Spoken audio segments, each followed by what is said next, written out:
This was how she liked it. Loud and hard and unrestrained. The music pounding through her brain till she couldn't tell if she was moving to the beat or the beat itself was vibrating her. All she felt was the thump, thump, thump echoing through her ribcage. Bass and pulse merging into one sound.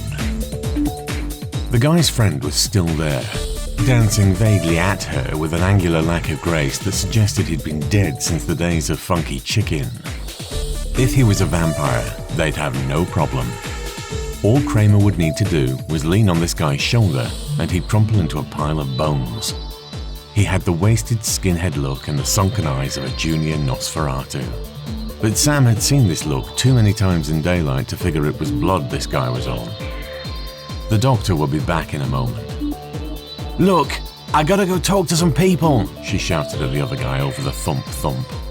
He stared blankly at her. Clearly the words hadn't made it across the few feet of noise between her and him. He stepped in closer to her. "I said, I gotta go talk." He leaned in close to grab a kiss, and she stepped away. His hand grabbed the back of her neck and pulled.